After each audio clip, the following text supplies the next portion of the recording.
Today we are going to start a new topic on cancer epidemiology. So these are the learning outcomes. So upon completion of this lecture, you should be able to describe the variations in cancer rates and trends around the world, describe the risk factors of cancer, understand the dietary and nutritional influences on cancer, explain the relationship between diet, lifestyle, and different types of cancer, including stomach, pancreatic, lung, breast, prostate, liver, and colorectal cancer, and also describe the dietary approaches or recommendations for the prevention of cancer, particularly at the population level. So don't need me to remind you that cancer is indeed a huge public health issue because it's the leading cause of morbidity and mortality. So meaning that lots of people are living with cancer and lots of people die from cancer around the world. And that accounts for about 1 in 6, about 16% of death worldwide. So it is predicted to grow significantly in the coming decades unless new or more effective approaches to prevention, detection, and treatment are developed. So for us as nutritionists or dietitians, this is the part that we can contribute. And there are actually a lot that we can do to stop the rise or to try and improve the situation. So the increase in the global burden of cancer will largely be fueled by overall population growth. So as an absolute number, the more people we have, the more absolute number of individuals suffering from cancer will be, because it's usually happening as a proportion of the population. But also the expansion of the segment of the world's population most likely to develop cancer, that is those who are aged 65 years or above. So cancer is sort of like a degenerative disease. So cancer starts with our cells' DNA being damaged such that it grows out of control. And in your young age, when you're young, your body's ability to repair those damaged DNA tends to be quite well. So nothing really happens if DNA of cells are damaged, because they will either be repaired or those cells with DNA damage are killed. But as we age, we tend to slowly lose this ability to do so. So therefore, more and more proportion of the population as they age would get cancer as a result. Plus that they are exposed to the causative agent of cancer for long enough. Okay, you probably would have been only exposed to some cancer-causing agent for 1 or 2 years early on in life. But as you grow older, this exposure, especially if it is chronic exposure, then it would add up. Cumulative effect would eventually turn the cells into cancerous cells. So in 2018, the cancer cases estimate is about 17 million. It's projected to be 27.5 million in 2040. So deaths is going to close to double in about 20 years' time. So we are not doing a lot of good things to try and stop this rise. So despite lots of efforts being poured into cancer prevention and treatment, so we are not doing very well in that regard. So when you look at the number of new cancer cases in 2018 versus 2040, what you see is that the new cases in 2040 is mostly based on demographic changes. Okay. So the new cases, about 11 million of them, are mostly related to demographic changes. So people are aging. Okay. And when you look at those who are going to develop cancer or those who are dying from cancer, male are affected a bit more than females. Okay. More men would die from cancer, but slightly less of them would develop cancer compared with female. So it has lots to do with their physiology, but also quite a lot to do with their lifestyle habits. So for example, males tend to be more likely to be smoker, tend to more likely be an alcoholic, as an example. And as I said, cancer is a huge public health issue. So what you see on the graph here is the projected change in cancer cases in both the developed or less developed countries. And you see that it is affecting the less developed country more than the developed countries. More so because the developed countries are already at a very high rate of having cancer. So there is not a lot of room, in quotation mark, to further increase the number of cases.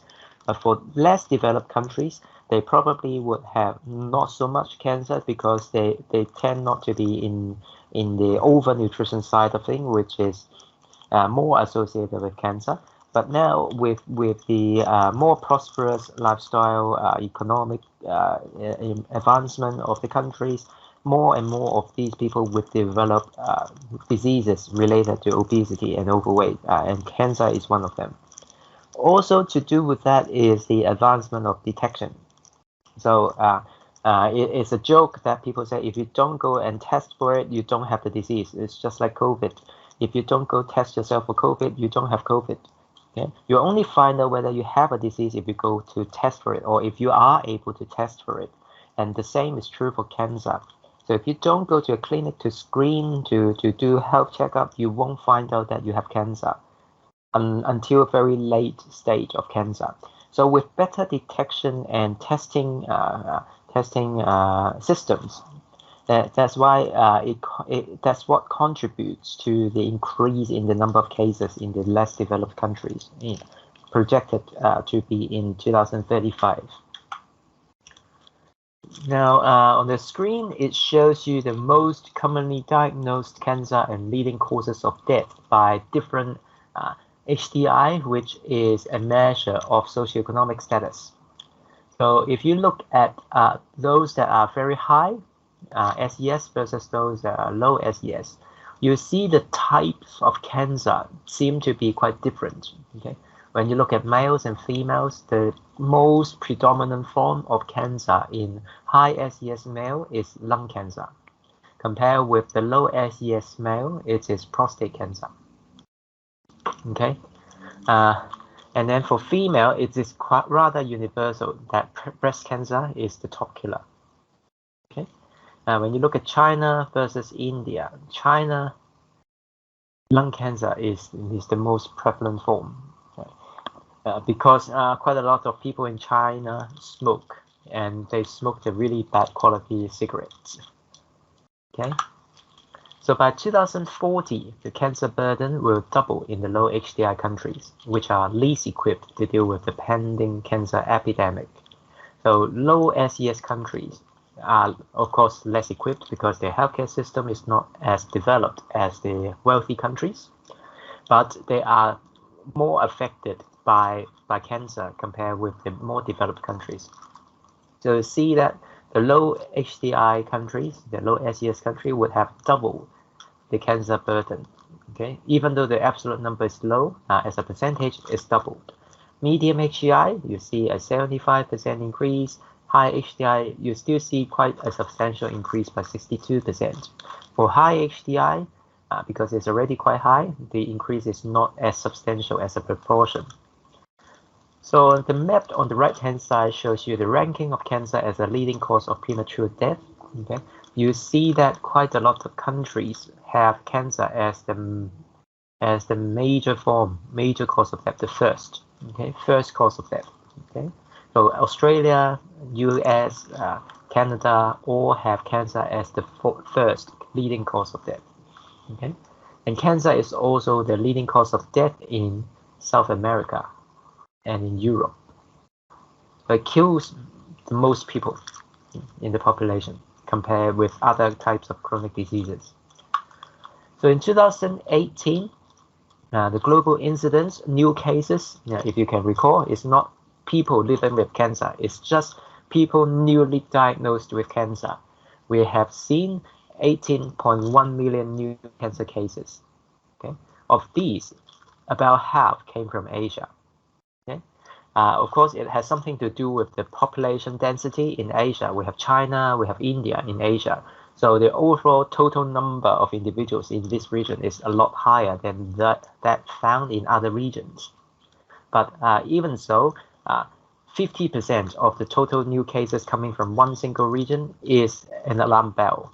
A lot has to be done in this particular region where we are in to actually improve the situation. And then around 23% come from Europe, 21% come from America. Only 5.8% comes from Africa, and 1.4% come from Australia. And this again has a lot to do with the total population size is only 20 million in Australia, or Oceania altogether, around 25 million altogether. In Africa, despite the large population size, a larger population size compared with Australia, New Zealand, the number of cases only is around 1 million. That's because quite a lot of these people in Africa die before the age where you normally see cancer. So the average life expectancy of Africans are not as high as those that you see in Asia, in America, in Europe.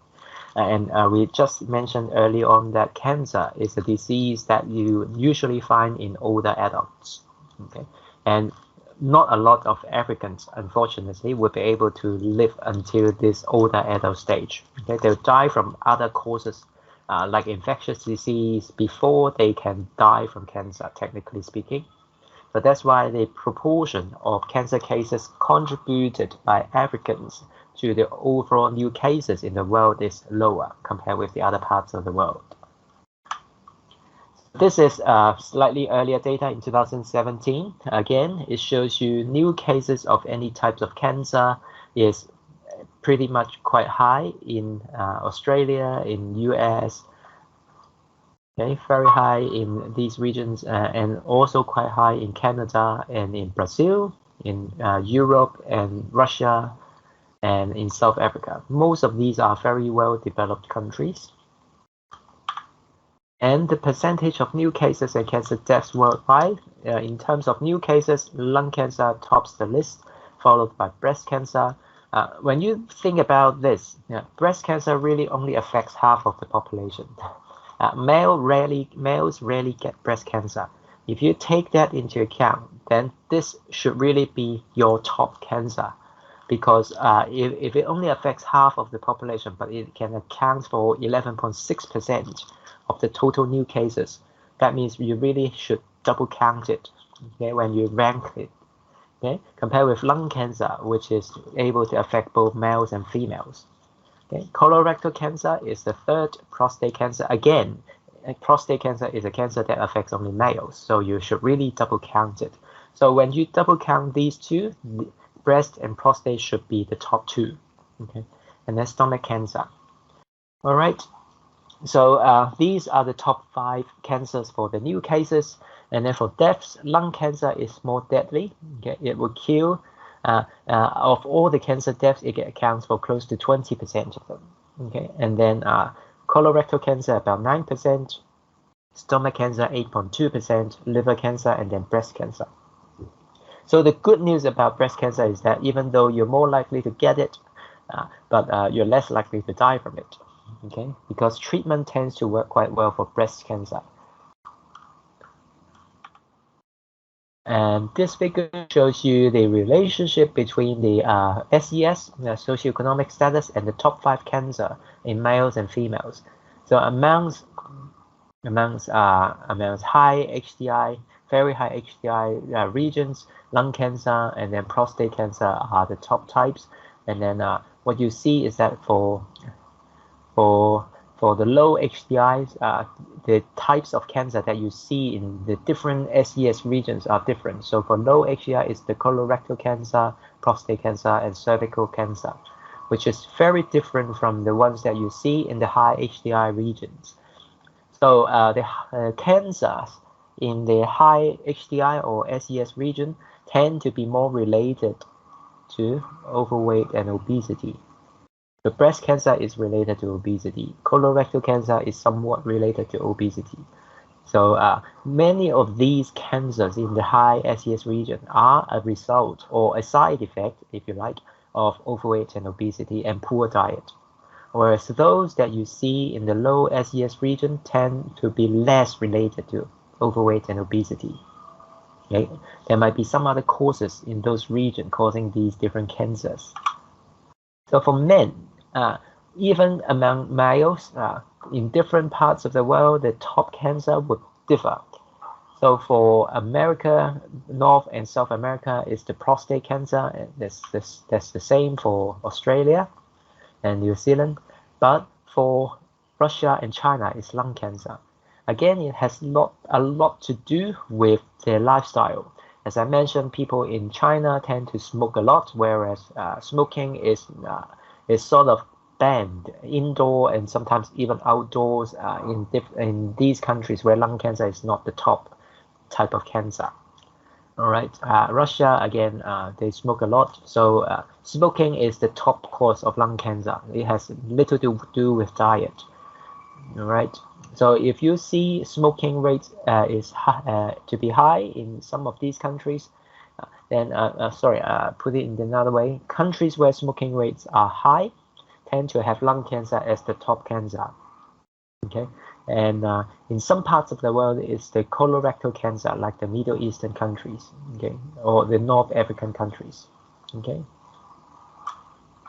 But for women, it's rather universal. Breast cancer is top on the list for most countries examined. China, still because of the effect of cigarette smoking, is lung cancer as the top. In some parts of the world, cervical cancer is the top of the list. Okay, so it's very different profile between different countries. Now, cancer usually ranks as the first or second leading cause of premature death, meaning that the person dies between 30 to 69 years of age in 134 countries studied in the world. So if you look at the cancer incidence, mortality, and survivors diagnosed within the past 5 years worldwide, you see that Asia contributes to the most to the incidence, to the deaths, and also to the prevalence. Mainly because the population density, as I said, there are a lot more people in Asia than in other parts of the world. So even if the actual proportion of the population having cancer is the same, you see a lot more in Asia in absolute numbers. And that's what's reflected in graphs like these. And this shows you that the different sites for the cancers detected. So amongst the top 5 or 6 cancers that are detected for incidence is the lung, breast, colorectal, prostate, and stomach. As I mentioned, it accounts for close to 46 or close to 50% of all the cancers. And then for mortality, the top 5, again, lung, breast, colorectal, stomach, and prostate accounts for more than half of the deaths. And for prevalence, the top 5 already accounts for 45%. Okay, so the other 55% are accounted by a variety of different cancers. There might be 10 or 20 of them. So looking at just the top 5 would already give you a lot of improvement if you can intervene to reduce the incidence, mortality, and prevalence of these top 5. And therefore, you see that in public health efforts, quite a lot of the strategies, the interventions are focusing on these top 5 types of cancer. And when you look at the relative and absolute global variations in the age standardized rate of the registry population included for cancer registry, what you see is that for prostate cancer, the age standardized rate of prostate cancer has a very wide variations between different countries. Okay, so a long bar on this graph shows you that the prevalence, the rates, the incidence of these disease is very variable, highly variable. So for prostate cancer, it can range anywhere between around 10%, 10 cases per 100,000 to up to 120 per 100,000. So a very wide range, whereas for other cases, cancers like gallbladder cancer, the range is very narrow. So therefore, it tells you that you really need to use population-specific statistics to inform your public health actions. So if you just assume that every country has prostate cancer rates as 120 per 100,000, then you might get it very wrong if you are to intervene in this particular region, China, the Ma'anshan region, which has only got 10 per 100,000. So you will have selected the wrong focus because that's that's probably not the top cancer in this particular region. So country-specific or even region-specific statistics would be very important. Now, the situation in Asia, this graph shows you the estimated number of new cases versus deaths and distribution by type. So lung cancer is the top of all the cases, accounting for about 14%, and then colorectal cancer 11%, breast cancer 10%, stomach cancer 9%, and then liver cancer 7%. So when you look at Asia, it's not surprising to see these two in the top 5. So lung cancer is associated with cigarette smoking, liver cancer mostly associated with alcoholism. Okay, China is very well known for its culture of its drinking culture. So it's not surprising to see liver cancer as one of the top 5. In terms of deaths, lung cancer kills about 20% of cancer people with cancer who die from cancer, and then this is stomach cancer, and then liver cancer, and then colorectal cancer. These 4 together accounts for about half of the total deaths. Okay. But stomach cancer and liver cancer, apart from lifestyle, it can also relate to infection by microorganisms. So stomach cancer is related to Helicobacter pylori, okay, which is a bacteria that is found in the distal end of the stomach. So this bacteria is proven to be a causative agent of stomach cancer. And for liver cancer, it can relate to a lot of different infections, but the most notable one would be hepatitis, especially hepatitis B, C, or E. Okay, virus. Okay, so these again have very little to do with your diet. But apart from these, dietary habits also contribute to the causes of death and these different cancers. Now, when you look at the number of cases, so all cancer sites combined incidence rates, you see that China is contributing the most solely because of the population density. All right, and then Mongolia also contributes to quite a lot. But even if you standardize it as an age standardized rate per 100,000, China is still contributing a lot to the overall cancer incidence. Okay, about half of new cancer cases and cancer deaths worldwide are contributed by the Asians. Okay, Japan also contributes a lot as an age standardized rate, but interestingly, South Korea is the top of the list. Okay, for some unknown reasons, it might have something to do with their culture. They also drink a lot of alcohol, but also they eat a lot of preserved food as well as kimchi, some other things, and deep fried food tend to feature a lot nowadays in the Korean diet. And this shows you the incidence and mortality rates for the most common cancers in Southern, Eastern, and Southeast Asia. All right. So incidence is lung cancer is the top cancer for males for lung and mortality.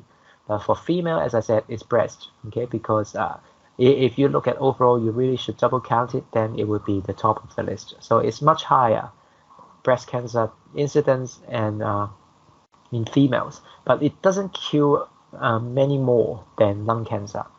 And then stomach, etc. So what you should at least get out of a graph like this is that there are sex differences. Okay, and a lot of these sex differences have to do with the lifestyle habits, not just differences in physiology. Of course, you don't expect to see breast cancer in males, or at least not a lot. That's because of physiology. But for the others, those have quite a lot to do with the lifestyle of the individual, between differences between males and females. How about Hong Kong? I don't think you need description from me to tell that we are actually not doing well. So the number of cancer cases are continuing to rise. over the years and is projected to continue to rise. Okay, so that's really bad. And the top 5 cancers in Hong Kong is different from what I've shown you. So the leading new diagnosis of cancer is colorectal cancer as the top, and then lung cancer as the second, breast cancer as the third, prostate cancer as the fourth, and then liver cancer as the fifth. So lung cancer is not the top on the list because of tobacco control, possibly, in Hong Kong, where smoking is now banned in most indoor places. Okay? So it has an effect of reducing the proportion of the population who are smokers, and also the secondhand smoke that comes with smoking. All right, so it has done quite a bit to help reduce the incidence of lung cancer. This is reflective. Remember, this is reflective of those who are old. Okay, lung cancer don't normally occur early in life, and this occur mostly in the older individuals, and these people have been exposed to cigarette smoking if they have been smoking for their whole life, for 10 years or more. So the recent ban of cigarette smoking indoor would have very little effect on these people. But if you fast forward 20 years, where the now 30 years old, 40 years old become the older adults, lung cancer is most likely not going to be the top on the list anymore, okay, because of the effort of smoking ban. Colorectal cancer top the list mostly is, in my opinion, is because of the screening initiatives done by the government, where the government offers free colorectal cancer screening to those who are aged 60 or 55 years or above. Okay, so especially men. Okay, they can get a free colorectal cancer screen from a government clinic to detect whether they are at risk or whether they have already got colorectal cancer. So as I said before, if you go test for it, the more likely that you'll be finding yourself in the case where you have colorectal cancer. If you don't go screen for it, you won't find out that you have cancer. Okay, so it has quite a lot to do with the increased frequencies of screening in the population. But it doesn't mean that our diet is perfect. Our diet, poor diet, so to speak, also contributes to the development of colorectal cancer because it has a lot to do with poor fruit and vegetable intake. And when you look at the way people eat, especially the working class, vegetables tend not to be something that features a lot on the dining table. And then breast cancer is affecting females. So you really should double that number, so 26% if you count it as an overall population. Okay. And then the top 5 causes of death are from lung cancer, then colorectal cancer, liver cancer, breast cancer, and pancreatic cancer. So it's very different from the world statistics, and again pointing to the importance of using local statistics to support your needs assessment. And then when you look at the age, standardized incidence and mortality rates of all cancers, the lines on the top look at the incidence, the lines at the bottom look at the mortality. So we're doing a bit better in delaying the death. So the mortality rates are lower over the years. So it has decreased, not a lot, but it is on the drop, not on the rise. It has quite a lot to do with the advancement of our understanding of cancer and how to treat it. Okay, and incidence tend to drop as well, but it's slowly picking up again amongst females for some unknown reasons. So how about burden? Okay, so we talk a lot about the word burden in public health, and specifically we look at the disease burden. Okay, there are studies, a worldwide study called the Global Burden of Disease Study, which look at the burdens put onto the government, the healthcare system, in terms of something called the Disability Adjusted Life Years, DALY, which I think I've mentioned before.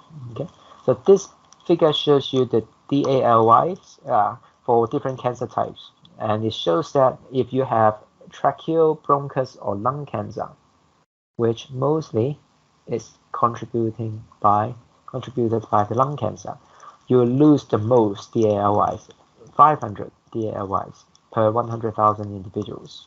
Okay, that's because with lung cancer you don't really die instantly, but you might be able to live with it for a few years time before you die. But still, when you have lung cancer, you tend to die early. Okay, if your life expectancy is like 85 or 90, if you're diagnosed with lung cancer at the age of 50, you might die at the age of 55. So that means you lose 30 years DALY plus the 5 years that you're living with the lung cancer. So that's a lot. Okay? Compared with the different types of cancers, which you might be able to survive for 10 or 20 years before you eventually die from it. Okay. So this figure shows you the DALY for the different cancers for both sexes. And you see that in China, there are lots of years lived with disability in this region, and also in America. And in Africa, by the first look, it doesn't seem that cancer is a major issue in this region. But as I said, that's really only because people die really earlier than cancer can take place. Okay, due to they can die from other causes like infectious disease, civil war, etc. So there's not enough time for cancer to develop to then kill the people in Africa. Doesn't mean that cancer would be Africans are immune to cancer. Okay. So to detect cancer, you need to go to test for it. Okay, there are different tests that you can use to detect different stages of cancer. So if you are not cancerous, if you don't have any cancer in your body, then you would not be able to detect anything, okay, that is abnormal. So there are markers in the blood, there are markers in biopsies that you can use to detect cancers, okay. But some of these are a part of routine health checkup, some of these are additional extra that you need to pay for, okay. But anyway, so if the results come back normal, that means there is no cancerous cells in the body. Then what you should be doing is to aim for a regular checkup. Go back in a few years' time, do another check to make sure that everything is still in order. For you, someone who is young, there is really no good incentive for you to do checkup every year, okay? Because excuse me, because we don't normally expect to see cancer at the young age unless you have family history of cancer, so a genetic predisposition, then it might put you at a high risk, and that is a better reason for you to go and regularly check yourself for cancer. Other than that, your risk of getting cancer this early in your life is really low. But if you want to catch cancer early on, then the routine screening is what would help you do it. Then the first signs of malignancy is when you start to detect precancerous lesions. Okay, this is usually only visible or detectable using a biopsy. So these would indicate that you have to do something to either remove it, okay, or to keep monitoring it if it is benign. So if something is considered precancerous, that means there's a high chance that it will become cancerous down the track. And the most appropriate course of action is to take it away so that it wouldn't affect you anymore. But if you are unfortunate enough to have missed this, then this precancerous lesion would then progress into a stage 1 cancer, which is what we call a localized cancer. So cancer could be detected at this stage. Okay, so if you detected to have first stage 1 cancer, then you need to treat the cancer. Yeah. And there are different treatments that you could use, but this is not a course on cancer, so we are not going to delve into the details. And then stage 2 would be the early locally advanced. So instead of just a small lump, this would now become a rather large lump of cancerous cells with nerves or even blood vessels connecting to this particular cancerous tissue to fuel the growth. And then stage 3 is the late locally advanced cancer. Okay, so this is usually when people start to realize that they have cancer, because stage 1 and stage 2 tend to be symptom-free. You don't normally know that you have stage 1 or stage 2 cancer unless you regularly test yourself for cancer. Okay, you do lots of different tests to try and find out whether you have it or not. If you don't go to test yourself, then there is no signs for you to prompt you to go to do the testing. You can live a very normal life with stage 1 and stage 2 cancer without anyone knowing, including yourself. But with stage 3, that is where you will start to see some disruption of the normal function of the organ affected. For example, with lung cancer, when you hit stage 3, you start to have difficulty breathing, you might cough a lot, you might start to cough out blood. These will be the signs that prompt you to go to the doctor to check up. And that's when you will find out that you have now got stage 3 lung cancer, which is very unfortunate. Okay, so a lot of public health efforts nowadays are therefore put to encourage people to do regular health checkups to catch cancer early on, because the earlier the cancer is caught, the better the chance of curing or at least surviving the cancer. When you hit stage 3, the cancer is already growing a lot larger than surgical removal can deal with. Okay, and the worst stage of cancer is stage 4, where the cancer is what we call metastasized, meaning that it has basically escaped from the original site and transferred to another site. So lung cancer could stay within the lung in the first 3 stages, but then when it is hitting stage 4, some of these cancerous cells would, quotation mark, infect other parts of the body to develop cancer in these different parts as well. So lung cancer can turn into liver cancer as well, when some of these metastasized cells get into the liver. So therefore, you see many of these unfortunate cancerous patients tend to have multiple cancers at different sites in the body. So the benefits of screening are multifold. So of course, it can help reduce the cancer incidence because you can detect the precancerous lesions so that you can remove it, stopping it from turning into cancer. Okay, or it can reduce the incidence of advanced disease. So screening tests that detects cancer at an early stage can reduce the individual's risk of being diagnosed with later stage cancer when it has already spread to the other parts of the body. It can also help reduce cancer mortality because early detection usually means better recovery. Okay.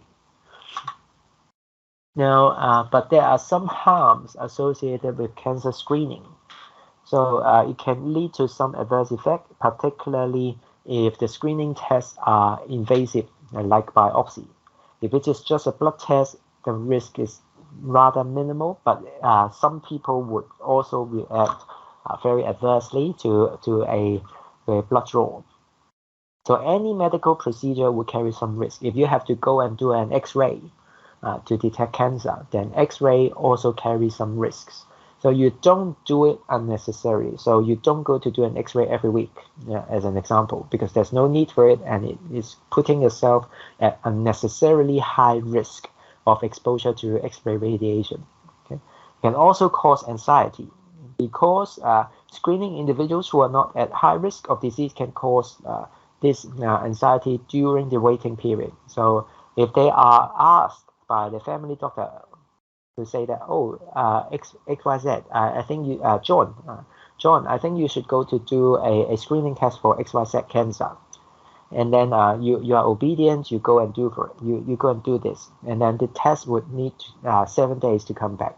So during this 7-day period, you might keep asking yourself, why did my doctor ask me to go to do this test? Did he or she believe that I might have this cancer or not? So then these lines of thoughts tend to propagate within the waiting period until you get the final negative results. Okay, Sometimes you might also get the false positive test results. Yeah. Again, this false positive is the worst you can get in any medical procedure because it can result in additional unnecessary medical procedures because you don't have the disease, you don't have cancer, but you might be referred to an oncologist for treatment because the test come back as positive. Okay, so it causes lots of anxiety. Okay, so we want to avoid as much as possible the false positive, just like COVID again. Okay, if you're tested positive, you want to really make sure that you are really positive with COVID. Otherwise, you'll be locked up in Penny Bay for 14 days for no reason. So false positive is a bad thing. Okay? But false negative is also a bad thing because it can lead to missed opportunity for early treatment. So if you do have cancer, but the test did not return positive, then you would have missed the opportunity to pick up this cancer early on. It might be another 5 years before you go back for another test. Okay, then your treatment will have been delayed by 5 years. Okay, so both false positive and negative are bad for prevention. But sometimes screening can also cause overdiagnosis and overtreatment because not all precancers or cancers detected by the screening would go on to cause symptoms and threaten life. So there will be things that we call the benign cancer. Okay, these are cancers that tend to be very localized, that have very low risk of metastasis. Okay, they do not transfer to different parts of the body.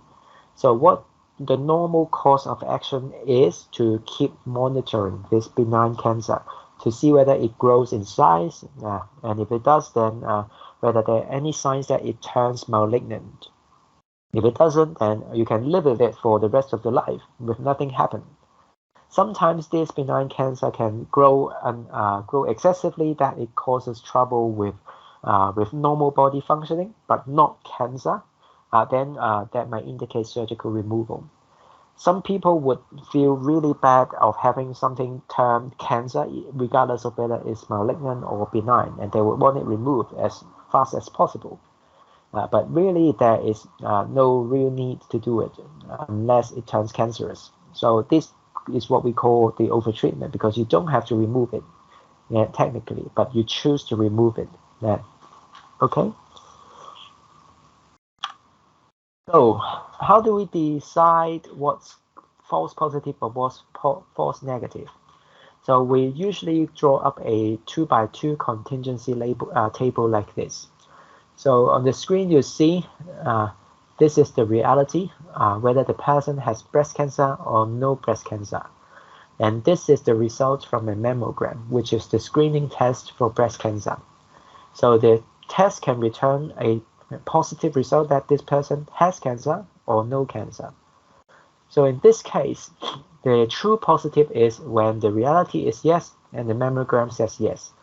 In this case, 9 of these people tested gets a positive result. And also the reality is it is also a true negative when the reality is no and then the screening says no. So 911 of these people also gets a true negative result.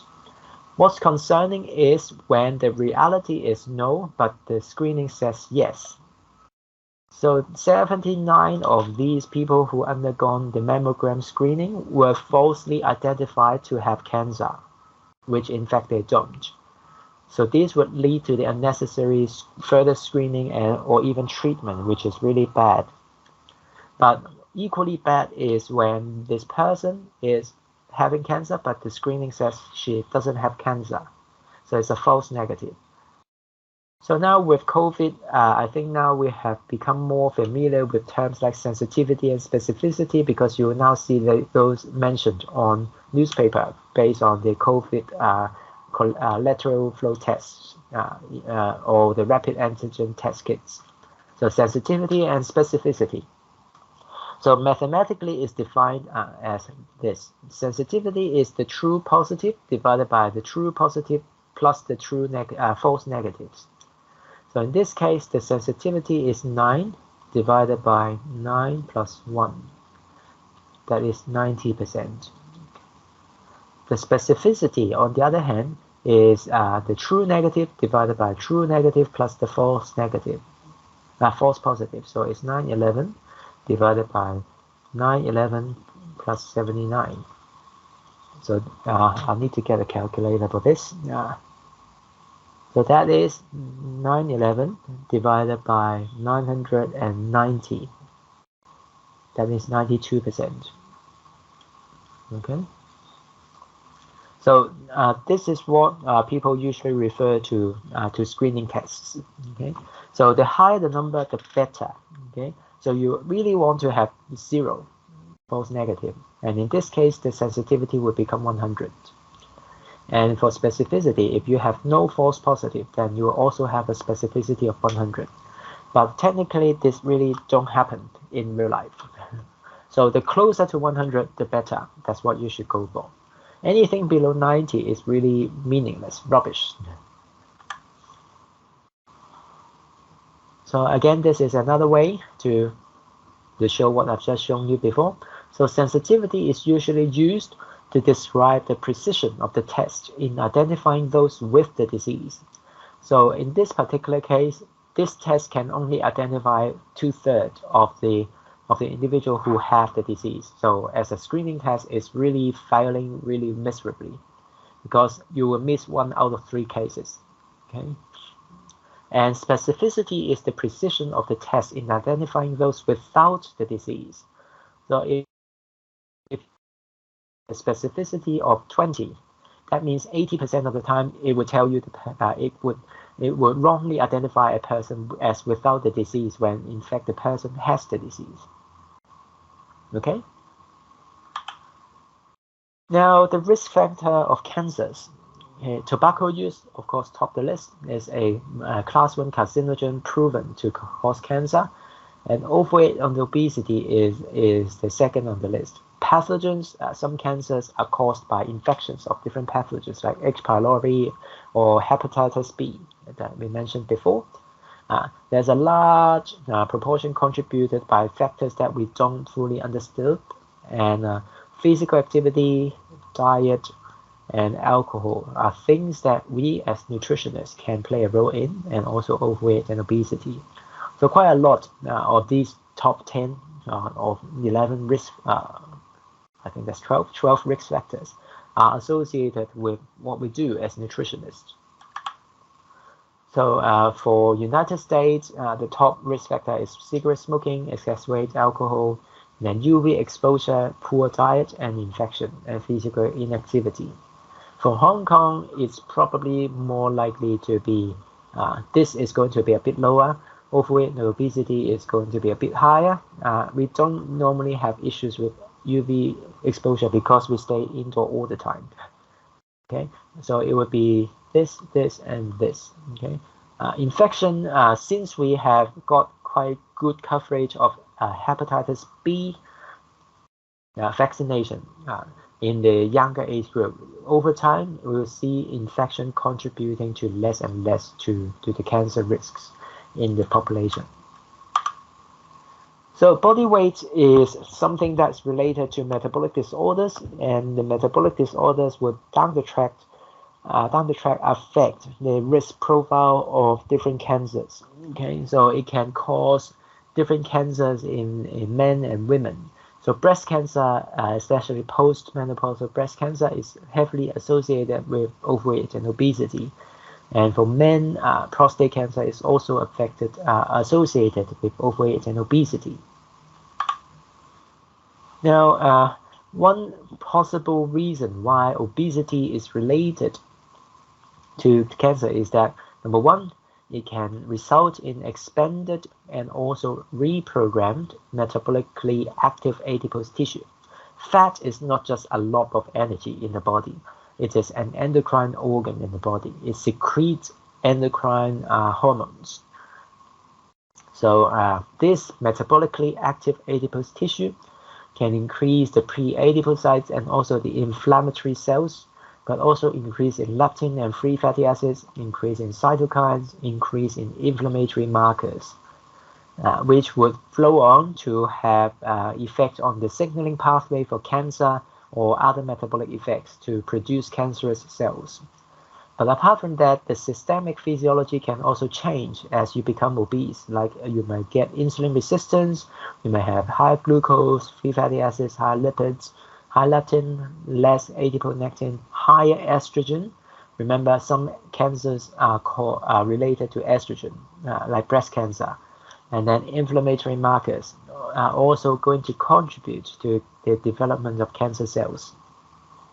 And then obesity can also have some indirect effects on tumor microenvironment, such as increased cancer-associated adipocytes, increased inflammatory cells, and increase the inflammatory markers around the cancer sites. So these are things that can propagate the development of cancer. So when you look at the evidence in the literature, so the relationship between body fatness and weight gain and the risk of cancer, is what we call convincing evidence for adult body fatness to be associated with esophageal cancer, pancreatic cancer, liver cancer, colorectal cancer, breast cancer, endometrium cancer, and kidney cancer. And just weight gain alone is also associated with breast cancer. And there are no known convincing evidence to decrease the risk that relates to body fatness and weight gain. But there are probable evidence to suggest that adult body fatness and body fatness in young adulthood might have some protective effect of breast cancer in early life, premenopausal period. But probable evidence to suggest body fatness is associated with mouth, pharynx, and larynx cancer, stomach cancer, gallbladder cancer, ovarian cancer, and then prostate cancer. Limited evidence for cervical cancer. So quite strong and rather universal association between body fatness and weight gain and cancer sites, risk of cancer at different sites. So when you look at the individual types of cancer, and when you look at the ratios this is the odds ratio of the different cancers, and in comparison with body weight. Okay, so the higher body weight on the right hand side, that is the higher body weight or body fatness. Most of these cancers, the rates would have been increased. So that's what it is on this figure. So how about diet and cancer? So in the world, cancer research are led by a multinational organization called World Cancer Research Fund International, which is an agency that is working on what they call the Continuous Update Project.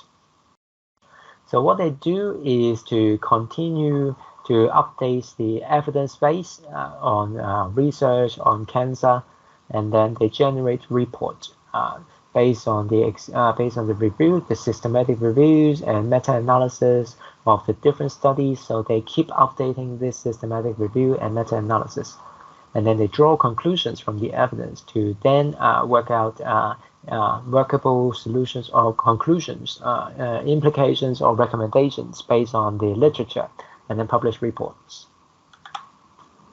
So what they do is that they look at the different preventative agents at the different stages of cancer progression. So these are the hallmarks of cancer and two enabling characteristics, including genome instability and mutation, and also tumor promoting inflammation. This is something we can't change, or a mutation maybe, but this is more likely the part that diet can play a role.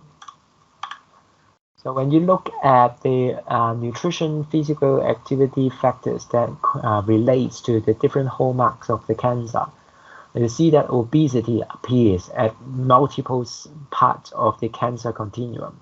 So obesity can result in immune destruction, tumor promoting inflammation, and then also resistance of cell death, and then deregulation of cellular energetics. So obesity is really, really bad in all counts for cancer development and also surviving proliferative signaling, okay? Sustaining or surviving. Now this is a rather interesting type of graph to show you the relationship between different factors to cancer risks. So the darker green the color is, the more decreased, the more convincing the evidence is in decrease in cancer risks. So you see that walking and in relation to preventing weight gain is concluded to be very convincingly associated with decrease in risk, same as physical activity. Now, the size of the circle represents the number of cases that it can revert or avoid. Okay, and when you look at any dietary factors like dairy products, okay, so interestingly and contrary to many people's belief, dairy products tend to be able to reduce the risk of some cancers, not increase the risk. It can reduce the risk of colorectal cancer, for example.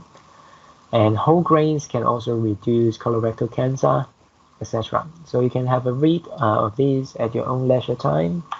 On the other end of the spectrum, there are also other things that have been shown to be convincingly associated with increase in risk, such as high-dose beta-carotene supplements related to lung cancer, processed meat related to colorectal cancer, sugar-sweetened beverages resulting in weight gain and associated cancers.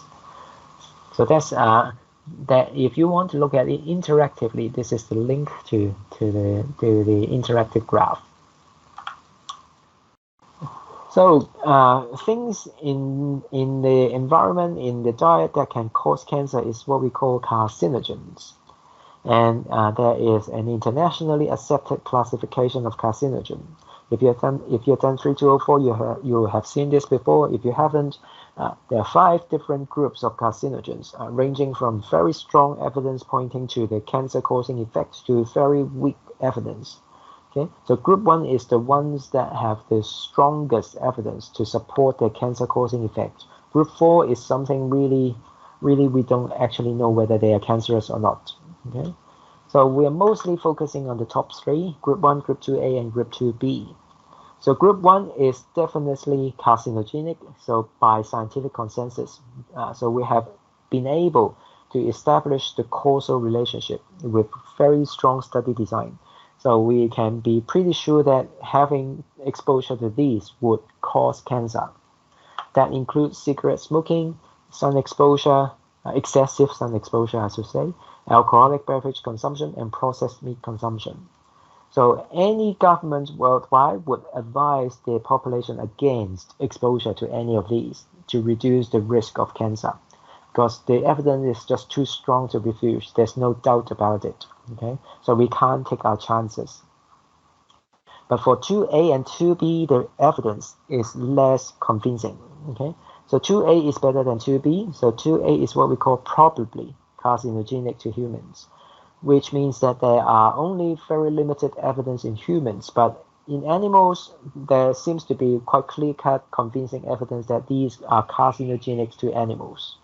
But we haven't been able to generate enough evidence conclusively in humans to support them to become a group 1 carcinogen. So what could these be? These could be the emissions of chemicals from high temperature cooking, especially frying, use of steroids, exposure to working in hairdressing environment, and then consumption of red meat. Okay. Group 2B is slightly weaker than group 2A. That's why they're called possibly carcinogenic to humans. So which means that there is limited evidence in humans, but also in animals, the evidence is insufficient to conclusively say that they are carcinogenic to animals. So what are these? These would be coffee, gasoline and gasoline engine exhaust, welding fumes, and also pickled vegetables. So you see that amongst group 1, group 2A, and group 2B, quite a lot of these carcinogens are related to our diet. So let's start with group 1, okay, that includes processed meat, okay. So in the Western culture, it would mean ham and sausages and bacon, okay. But in the Chinese culture, it would mean these, the traditional Chinese sausages, the Chinese preserved meat, the Chinese preserved duck, they're all the same in terms of the risk profile to processed meat. But also we have an additional risk coming from salted fish, okay, which is uniquely associated with stomach cancer. So this summarizes the association between preservation and processing of food and the risk of cancer. So strong, convincing evidence to link processed meat consumption to colorectal cancer, Chinese-style salted fish to nasopharynx cancer, and food preserved by salting to stomach cancer. All right. So these two here are pretty much the two here. More so this, okay, salted fish. So strongly, convincingly, or probably associated with cancer. So if you eat a lot of these, you might want to rethink about your dietary habits. So even preserved vegetables, pickles, are also related to nasopharynx cancer, and processed meat, apart from colorectal cancer, is also associated with a variety of different cancers, but very limited evidence in those cancer sites. Mostly because there aren't enough studies, not because it is weak. It is weak in terms of the causative effect. Of course, we can't prove causative effect with observational study, but the evidence is rated as limited or suggestive only because there aren't a lot of study around this. So if you look at the meta-analysis, the forest plots, you see that most of the studies, this is the meta-analysis of case control studies for the risk of nasopharyngeal cancer per portion increase in salted fish consumption per week. It's quite clear-cut that most studies found an increase in risk. Okay, only one reported a slight but non-statistically significant decrease in risk. So most of the dots are on one side of the line of no difference, okay, meaning that the evidence is very consistent in the literature. And then the overall summary statistics shows that the risk increase is 31% if you consume one serving of salted fish per week, not per day. Okay, so even just eating a portion of salted fish per week is going to increase your risk of getting nasopharyngeal cancer by 31%. All right, so really, really strong association. So what is considered red or processed meat? Okay, so if you go by the World Health Organization classification, the processed meat that they defined in their studies would be salami, sausage, and hot dog and bacon, but also luncheon meat, etc. Anything that is preserved using nitrates. Okay, so giving them the characteristic pink color. Okay, those would be the processed meat commonly referred to in cancer studies. Okay? So, but red meat would include beef, lamb, and pork. Okay, regardless of what you read in the internet to say that parts of chicken it can also be considered as red meat. No, they're not considered red meat by the studies classification. Only beef, lamb, and pork are considered red meat in these type of cancer studies. Okay, and red meat is a 2A cancer agent. Why is processed meat detrimental? That's because it has nitrite, which can turn into nitric oxide by the bacteria at this part of your mouth. They secrete enzyme to reduce the nitrate into nitric oxide, and this nitric oxide, together with some metabolites or secondary amines inside the stomach, this comes from the protein. Okay, so processed meat is a meat. It contains protein, and it also contains nitrite. So once it is broken down in the stomach, these two might encounter each other and form something called the N-nitrosyl compounds. And this N-nitrosyl compound is what's causing cancer. Okay, but also in red meat or in processed meat, you'll find heme iron. Heme iron is something that is pro-oxidative. That means it's going to generate reactive oxygen species. and especially when it's in the gut. Okay, so ROS is something that damages DNA, and of course that can also feed into cancer development. Now this is related to high temperature cooking. So during high temperature cooking, some of the compounds like L-phenylalanine and creatinine, commonly found in food, would be turned into compounds that are cancerous, containing benzene rings, multiple benzene rings in particular. So these, the 10 on the screen, are the ones that could possibly come from high temperature cooking. Many of these are group 2A carcinogens. So you can also get multiple benzene rings from high temperature cooking of fatty acids, okay, or fatty food. And for the Chinese culture, or for the local culture, it would be the Chinese barbecues, especially the charred barbecue pork, or the charred anything that is charred to black in color would contain a lot of these benzene ring compounds. But also the Japanese or Korean BBQ, if you don't cook the meat properly on the fire, then you will also get a lot of these charred bits, which contains a lot of these potentially carcinogenic compounds. Apart from these, another form of carcinogen that can come from high temperature cooking is acrylamide. And this form of carcinogen, which is classified as 2B, is a chemical that can form when certain starchy foods are fried, baked, or roasted or browned. So you find them in chips, potato crisps, toast, biscuit, or roast potato. So if you like to toast your bread to very dark brown in color, that means you are going to be eating a lot of this acrylamide. So acrylamide is formed when sugar and amino acid is heated up together in the presence of water, resulting in the Maillard reaction. Now, Maillard reaction is a collective term of hundreds of different possible combinations of reactions, okay, resulting in hundreds of different compounds, some of which would be carcinogenic, including this acrylamide.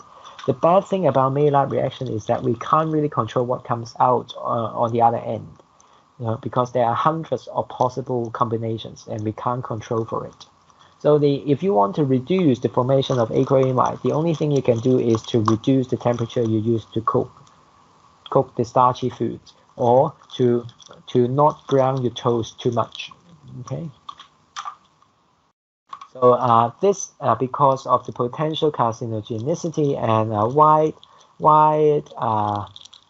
existence in the food supply, therefore the Center for Food Safety and the Consumer Councils regularly go and check the content, the acrylamide content of the local foods, okay, common local foods. This is one done in 2019. I think they've done one recently.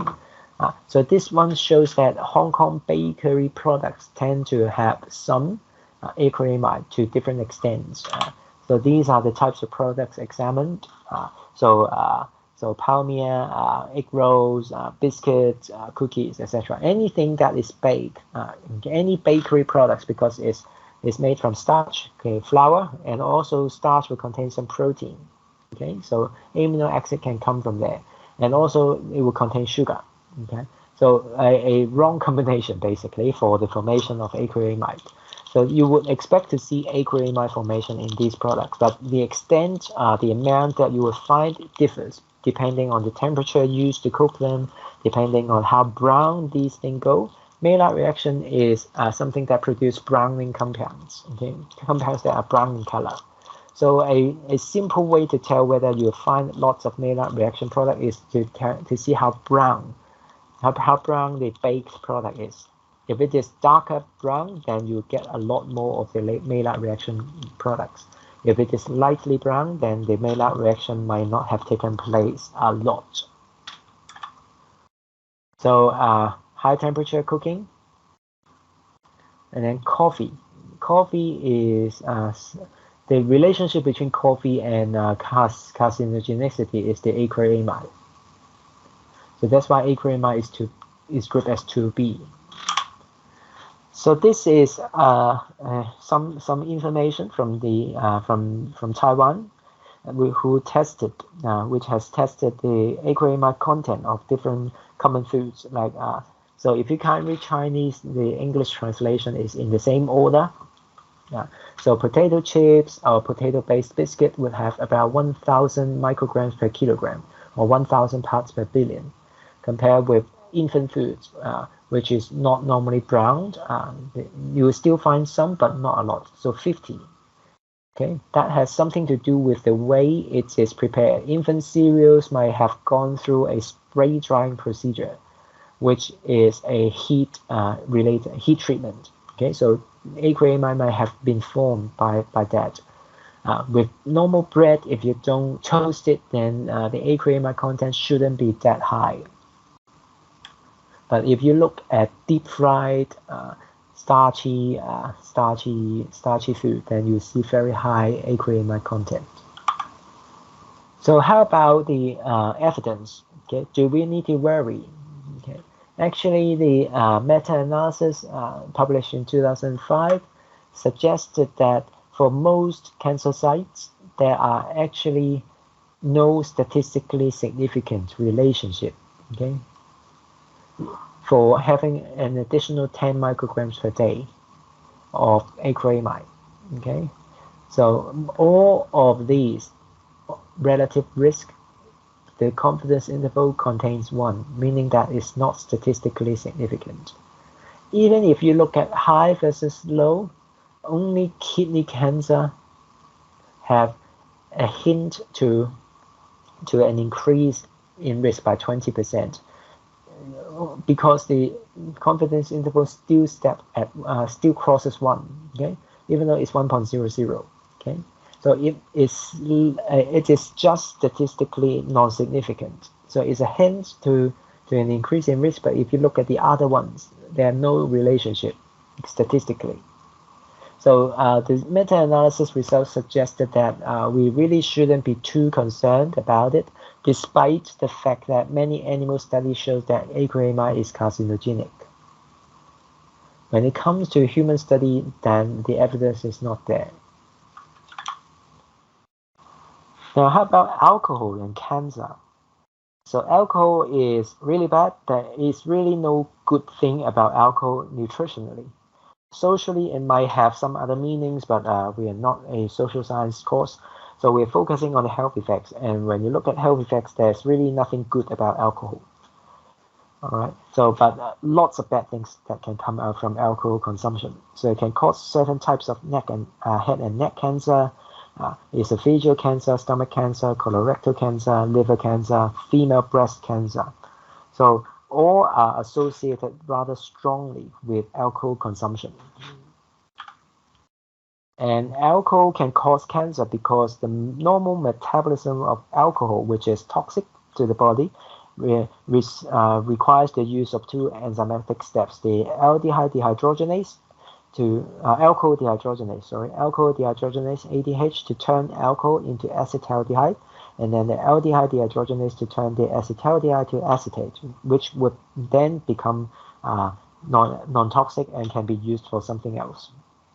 But if there is an insufficient conversion of acetaldehyde to acetate, then meaning that there is a buildup of acetaldehyde. Acetaldehyde is something that can cause DNA damage.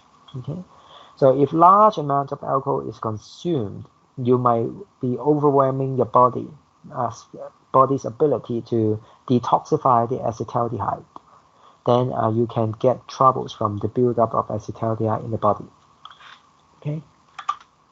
So the proportion of cancer deaths that could be caused by alcohol drinking in men is very high in Russia and in parts of Europe, Eastern Europe, where alcohol drinking tends to be quite heavy.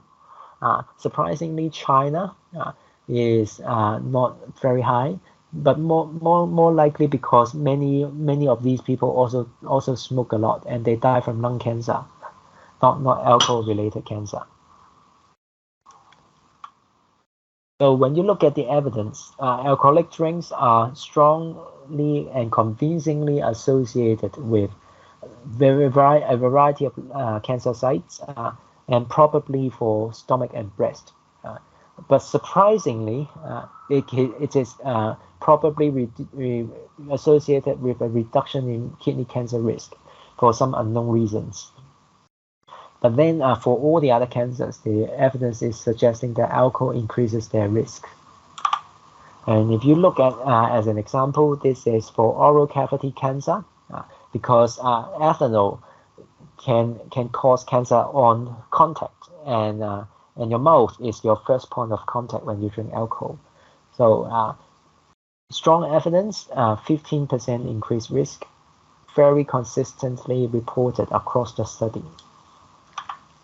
This is for pharyngeal cancer, again, consistently associated with increase in risk across study, and then 13% overall when you summarize all of them. This is for both together, and then the risk is 19%. You'll also sometimes see something like this in meta-analysis. That's what we call the dose response curve. Okay, you see that there is a nonlinear relationship between alcohol and liver cancer. Okay, so meaning that the line, the solid red line here, is not straight. It's more like an exponential curve, not very strong exponential curve, but it's not straight line. Okay, so as your alcohol consumption goes up from about 0 to 20, where the risk is minimal, you slowly build up the risk, and the higher alcohol that you consume, the higher the risk becomes. And this is the alcohol as ethanol, not the alcoholic drink. So 10 grams of alcohol means 10 grams of alcohol from maybe a can of beer, okay, not 10 grams of beer, okay. And this shows you the relationship between alcohol and colorectal cancer. Again, exponential curve. The higher the alcohol, the much higher the risk, okay, of your colorectal cancer risk. If you drink 200 grams of alcohol, that's a lot of alcohol. That is like 5 bottles of red wine or even more per day. Okay, and your risk of getting colorectal cancer can be as high as maybe 10 or 20. And this is for stomach cancer, again, non-linear relationship, exponential relationship. So very strong evidence to advise people against consuming alcohol. Again, to reiterate, there is no good thing about alcohol consumption in terms of health. So now we're going to briefly dig into the cancer epidemiology in Hong Kong. So in Hong Kong, colorectal cancer is the commonest form, affecting 17.3% of all new cancer cases in 2016. And in 2016, there were about 5,437 cases, of which more are men than women. Okay, and the majority of these were people aged over 50. So for men, the median age of diagnosis is 68. For female, is about a year later. But the age-specific incidence increased significantly from age 50 onwards, meaning that once you hit your 50s, your risk of getting colorectal cancer or being diagnosed with colorectal cancer increased substantially compared with before 50 years of age. So the ratio between men and women is about 1.4 to 1. And in terms of deaths, colorectal cancer is the second leading cause of death in Hong Kong. About 2,300 of people died from this cancer in 2018, accounting for about 1 in 6 deaths of all cancer deaths. So after adjusting for the effect of population aging by using age standardized rates, we see an increase in incidence, new cases in men, and slight decrease in incidence in women, while the mortality stays relatively stable with slight decrease over the years. Okay, not much progress has been made in basically, to summarize.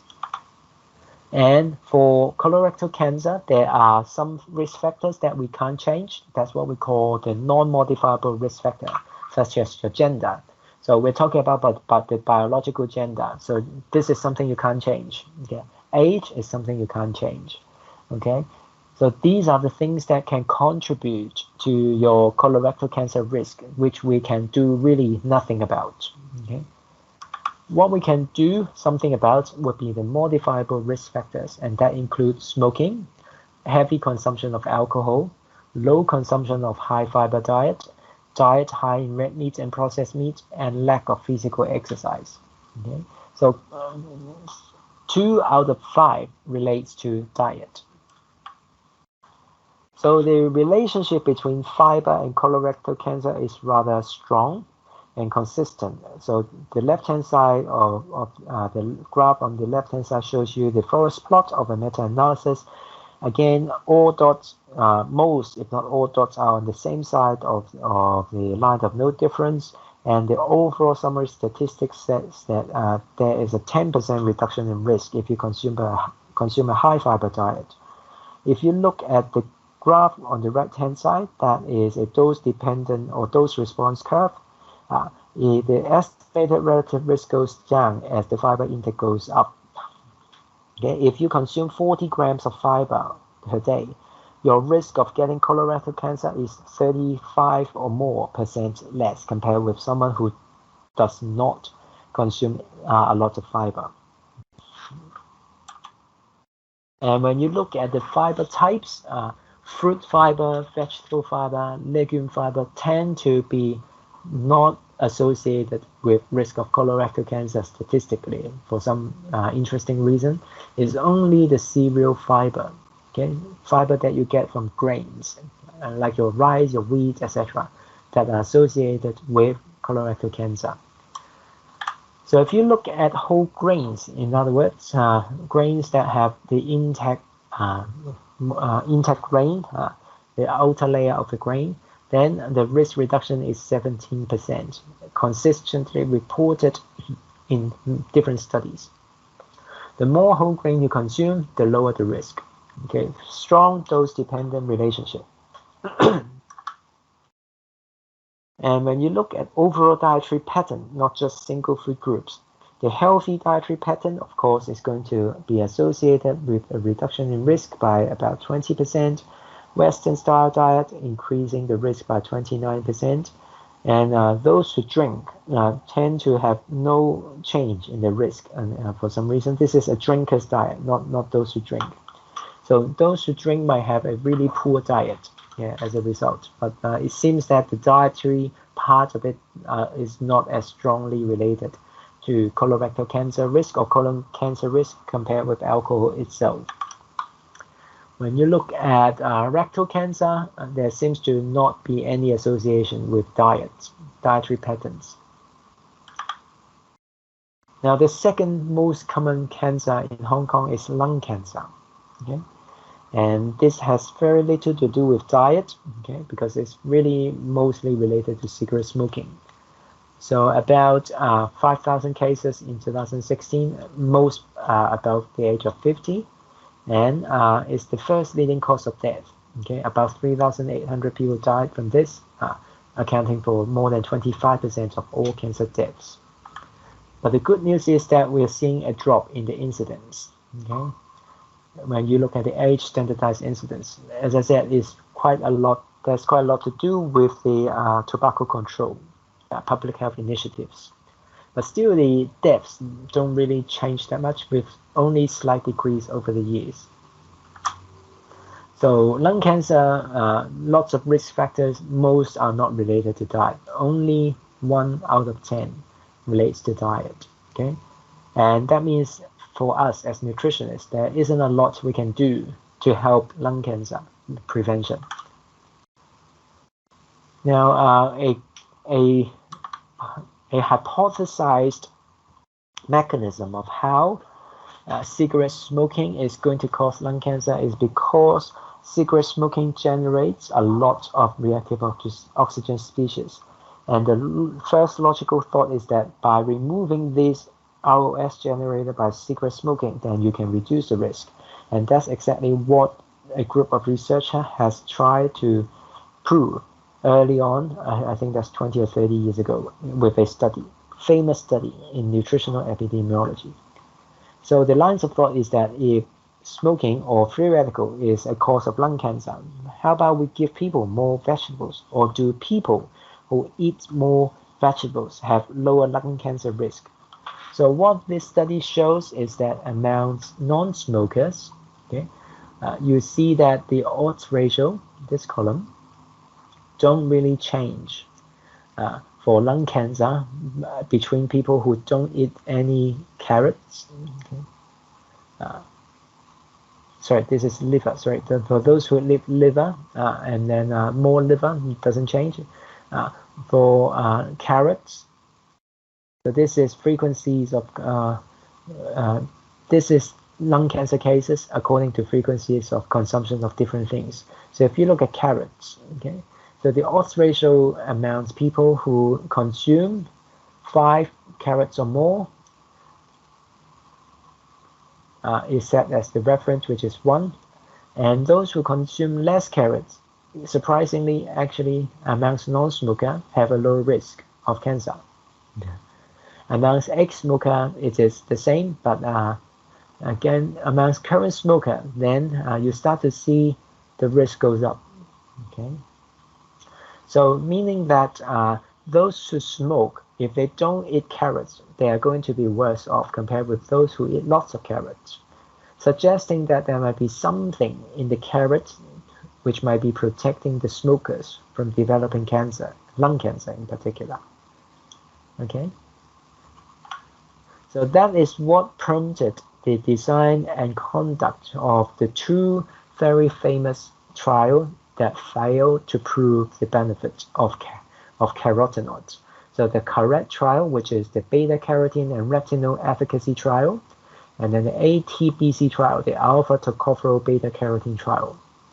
So what these 2 studies shows is that in the CARET study, they show that those who take in beta-carotene or vitamin A supplement actually had higher incidence of lung cancer over the years, okay, since randomization, compared with those who are consuming placebo, which is in stark contrast to what was the original plan or the hypothesis that beta-carotene can protect the individuals from getting lung cancer. And the same is observed amongst the participants in the ATBC trial, where you see those who are taking the beta-carotene supplements are having higher risk of lung cancer compared with those who don't take the beta-carotene. So very surprising results. And when you look at dietary pattern overall, healthy dietary patterns tend to reduce the risk of lung cancer. Now, these 2 studies are now often used as examples of failed translation of observational studies into randomized trials. These are randomized trials designed based on observational studies like the one on this page to suggest that beta-carotene might be protective of lung cancer, but it turns out that the reverse is true. So strongly, again, telling you the importance of not using observational study to prove causality, because often the association it can occur by chance. Often you can't tell whether A is causing B or B is causing A. Okay, they might only happen to occur concurrently by chance. And then this shows you the different dietary patterns, healthy dietary patterns among smokers, non-smokers, or former smokers. Okay, so it shows you that amongst never smokers, the healthy dietary pattern does very little to protect them from lung cancer risk. But if you have smoked before, or if you're still smoking, the healthy dietary pattern tend to protect you from getting lung cancer. Then the next cancer is breast cancer. Okay, breast cancer, unfortunately, is on the rise in the past few decades, and the disease burden affects females disproportionately because that's a biological thing. It's not environmental or lifestyle related. So in 2016, there were 4,108 new cases of female breast cancer, and only 15 new cases of male breast cancer. Males can get breast cancer, but very rarely. It was the commonest cancer amongst females in Hong Kong. That accounts for 26.6% of all new cancers in females diagnosed in 2016, and the third leading cause of cancer deaths among females. So as I said, the incidence continued to rise, and the mortality rate didn't really change significantly. There are multiple risk factors associated with breast cancer, some of which are non-modifiable, some of which are modifiable. So eating lots of processed and fatty foods is one of the ones that we can deal with as nutritionists. Obesity is another one. Now, breast cancer, you see that here, late menopause is a risk factor of breast cancer. That's because estrogen can actually cause problems with breast cancer. It can cause issues with DNA damage repair problems. Estrogen metabolism can also result in ROS production and then causing DNA damage. But most importantly, breast cancer, there are two types. Okay, one type is what we call estrogen receptor positive or hormone receptor positive, meaning that they proliferate much better when there is the presence of estrogen, or they proliferate on the signal of estrogen, whereas the HR negative would not respond to estrogen level. Okay, regardless of estrogen level, they proliferate the same rate. So of all the breast cancer, it's actually the hormone receptor positive version that is more common, which means that really estrogen level in the body can affect a lot about the risk of breast cancer. And soy tend to be somewhat protective of breast cancer depending on the life stage. That's because phytoestrogen commonly found in soy look very much alike the real estrogen, but when it binds to the estrogen receptor in the body, it can only exert maybe 10-20% of the effect of the true estrogen, meaning that you are blocking off the other 80% of the estrogen's effect because now the estrogen cannot bind. So if it is for an estrogen receptor positive breast cancer, then it is protective because you are lowering the effect of estrogen by blocking the estrogen receptor using something that is weaker in the effect. So that's what I said. Normally, the phytoestrogen, the estrogen will bind to the estrogen receptor that cause a lot of different changes in the breast cancer cells. But with phytoestrogen, what it does is that it will block. It is moving in the wrong place. It should actually block the receptor here, and once it's blocked, then the estrogen molecule cannot bind to the receptor. Then the downstream signaling of the estrogen receptor would be somewhat weakened because the phytoestrogen doesn't fully exert the same effect as estrogen. Now, when you look at meta-analysis, the one on the left shows you the association between soy and breast cancer risk. It seems that soy consumption can reduce the risk of breast cancer when you look at all studies combined. But there are some heterogeneity in the results, with some studies showing negative effects of soy consumption and some shows positive effects of soy consumption in breast cancer prevention. So why is that the case? That has quite a lot to do with the stage of the women, the menopausal stage of the women when the study is conducted. So if you stratified by pre- and post-menopausal status, you see that amongst post-menopausal women is mostly protective. Among pre-menopausal women is even more protective. Okay, and when you look at Asian women, okay, the result is not statistically significant. Okay, so it shows you that the menopausal stage has an effect on how protective soy could be on your breast cancer risk. If it is premenopausal, it tends to be more protected because the circulating level of estrogen is high, such that the estrogen receptor positive type of breast cancer would be rather excited by this high circulating estrogen level. But by blocking the estrogen receptor using the soy isoflavone, you can reduce the risk much better compared with when it is postmenopausal, where estrogen level is no longer really high. Okay, so among Asians, the weakened result can have something to do with the diet, the background diet. Asians tend to eat a lot of foods containing phytoestrogen than just soy. So this is another study looking at the relationship between isoflavone from soy and biomenopausal status and body size. So when you look at the postmenopausal or the perimenopausal, soy isoflavone consumption can reduce the risk. But when you look at the premenopausal, the relationship is not linear and it's not really there. If you look at the estrogen receptor status, okay, here, estrogen receptor status here. If you look at the cancer that is ER estrogen receptor positive and then PR progesterone receptor positive, soy isoflavone can reduce the risk of the ER positive. If you look at the ER negative, it doesn't seem to have an effect because the mechanism is not working in the ER negative.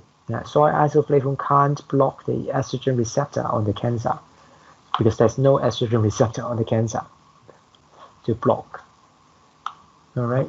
So table 4 shows you soy protein, not soy isoflavone. Okay, the association is similar in direction, but sometimes weaker, sometimes stronger. So still pointing to the protective effect of soy or soy isoflavone on breast cancer. And when you look at overall dietary pattern, the first plot shows you the results from case control study and then cohort study at the bottom, the Western dietary pattern. So both shows that following a Western dietary pattern increases the risk of breast cancer. And this is for a prudent or healthy dietary pattern. For case control study and cohort study, both are showing a protective effect. And this shows you the relationship between different dietary patterns amongst women at different menopausal status. A is Western plus premenopausal, and it is increasing the risk. B is Western in postmenopausal, again increasing the risk, but somewhat attenuated in terms of the association. C is healthy premenopausal, reduction in risk only shown in the cohort studies here, not with the case control studies. And then healthy with postmenopausal, not significant statistically. Okay? So differences in the risk conferred by diet amongst the women with different menopausal status.